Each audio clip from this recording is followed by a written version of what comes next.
안녕하세요. 평일의 목소리 헨리입니다. 여러분은 꼰대 하면 무엇이 가장 먼저 떠오르시나요? 내 주변에 어떤 꼰대 같은 사람이 먼저 떠오를 수도 있고, 권위주의라는 단어가 먼저 떠오를 수도 있고, 굉장히 다양할 텐데요. 저는 나 때는 말이야가 가장 먼저 떠오릅니다. 몇 년 전까지만 해도 나 때는 말이야는 제가 정말 싫어하는 표현이었는데요. 이제 나이도 들고 연차도 쌓이고 하다 보니까 그런 말을 하고 있는 저 자신을 인식하게 되면서 그때 그분들이 왜 그런 표현을 쓰셨는지에 대해서 이해하게 되더라고요. 그리고 그것이 나약한 소리 하지 마 라는 의미가 아니라 그때는 그랬었는데 하는 과거를 추억하는 표현일 때도 많다는 것도요. 하지만 그에 대한 이해와는 별개로 나 때는 말이야 라는 말을 적게 쓰는 삶이 더 행복한 삶이 아닐까 하는 생각은 있습니다. 아까도 말씀드렸듯이 나 때는 말이야는 지금 또는 미래가 아니라 과거에 대한 이야기를 꺼낼 때 사용하는 표현입니다. 과거를 곱씹는 거죠. 과거를 곱씹는 삶이 더 행복할까? 지금을 즐겁게 사는 삶이 더 행복할까?를 생각해 보면 나 때는 말이야를 자주 쓰는 삶이 우리에게 행복한 삶은 아닐 거라는 생각이 듭니다.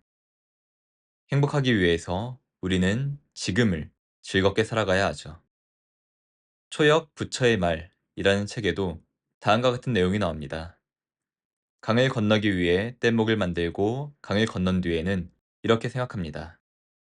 이 뗏목은 유용했으니 버리지 말고 짊어지고 가자. 그러나 그런 짐을 떠안고서는 너무 무거워 제대로 걸을 수 없습니다. 당신의 업적, 학력, 경력, 그것이 무엇이든 이 뗏목과 같습니다. 나의 말도, 가르침도, 진리조차도 이 뗏목과 같아서 당신이 만약 나의 가르침을 다 썼다면 그대로 아낌없이 버리세요.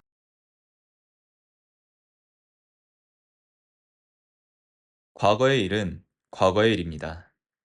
과거에 어떤 훌륭한 업적을 이뤄냈더라도 그것은 과거의 업적일 뿐입니다. 우리는 과거가 아니라 지금을 살아가야 합니다. 과거의 업적은 과거에 두고 우리는 지금을 살아가야 합니다. 과거의 업적을 과거에 두었을 때 우리는 그것을 발판 삼아 나아갈 수 있지만 과거의 업적을 지금까지 끌고 다니면 그것은 그저 짐이 되어버릴 뿐입니다. 나아가는데 오히려 방해가 되는 것이죠. 실제 제 주변에는 과거의 영광에 사로잡힌 경영자가 있습니다. 그분은 과거에 크게 성공하여 큰 돈을 버셨죠.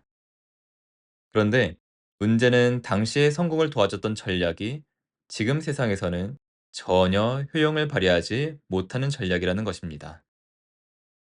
그럼에도 불구하고 그분은 자신이 과거에 활용했던 성공 전략이 정답이라고 믿으며 지금도 그 전략만을 반복하다가 그 전략이 통하지 않는 시점부터 지금까지 지속적으로 매출이 하락하더니 최근에는 자신의 기업을 싼값에 매각하는 결정까지 내리게 되었습니다. 과거의 것은 과거의 것일 뿐입니다.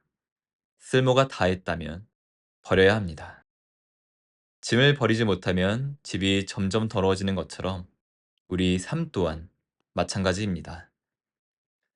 오늘은 오랜 기간 사용하지 않았던 물건 하나를 버려보면 어떨까요?